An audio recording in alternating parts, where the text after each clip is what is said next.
Hello viewers, আসসালামু আলাইকুম। আজকে একটা খুব গুরুত্বপূর্ণ বিষয় নিয়ে আলাপ করতে যাচ্ছি। সেটা হলো, আমরা যখন মোবাইলে ভিডিও দেখি তখন আমাদের বেশি এমবি অর্থাৎ ডাটা খরচ হয়। তো আমরা কিভাবে মোবাইলে ভিডিও দেখলে 40 to 50% মোবাইল ডাটা আমরা সেভ করতে পারি। It's a huge data, 40 to 50% নিশ্চিতভাবে আমরা সেভ করতে পারি, সেটাই আমরা আজকে দেখব। So let's get started. চলুন আমরা ফেসবুক ওপেন করে নিচ্ছি। তারপর সেখানে কিছু সেটিং করার মাধ্যমে আমরা 40 to 50% ডাটা আমরা মোবাইল দেখার ভিডিও দেখার সময় কীভাবে সেভ করতে পারি সেটাই। ফেসবুক ওপেন করে নিলাম, একটু ফেসবুকে প্রোফাইল ওপেন করে নিলাম। এখান থেকে প্রথমে আমরা সেটিংসে চলে আসব। এখানে কর্নারে দেখবেন যে সেটিংসে চলে আসলাম। সেটিংস এখান থেকে নিচে চলে যাব।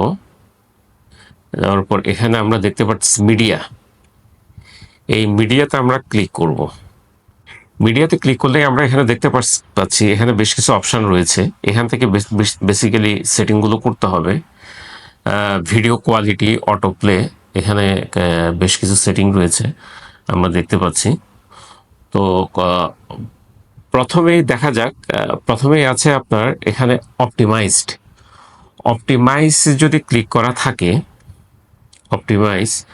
অপটিমাইজে যদি ক্লিক করা থাকে তাহলে adjust videos two network condition, অর্থাৎ আপনার ভিডিওটা নেটওয়ার্কের উপর ডিপেন্ড করে সেটা চলবে। অর্থাৎ নেটওয়ার্কের কন্ডিশন যদি ভালো থাকে তাহলে ভালো ভিডিও দেখতে পারবেন, নেটওয়ার্ক কন্ডিশন যদি খারাপ থাকে তাহলে আপনার ভিডিও কোয়ালিটিটা খারাপ আসবে। দেন হলো data saver, that's the main thing. Data saver যদি আমরা টিক করে রাখি, এখানে যদি আমরা টিক করে রাখি তাহলে এখানে দেখেন use up to 40% less data by reducing video quality. Video quality একটু ঝাপসা আসবে অথবা একটু কম আসবে, বাট আপনার 40% you can save the data. It's really huge. 40% data you can save. So আপনারা মোবাইলে ভিডিও দেখার সময় যদি এই ডাটা সেভার অপশানটা ক্লিক করে রাখেন তাহলে আপনার 40% মিনিমাম ডাটা সেভ হবে। It's really huge. দেন আরও কিছু অপশান আছে, অটোপ্লের ব্যাপারে এখানে কিছু নির্দেশনা আছে। আপনার প্রথমটা যদি ক্লিক করা থাকে তাহলে টিক করা থাকে on mobile data and wifi, অর্থাৎ অটোপ্লে হবে আপনার ভিডিও যদি ওয়াইফাই থাকে এবং সাথে মোবাইল ডাটা যে কোনো একটাতে সেটা অটোপ্লে হবে।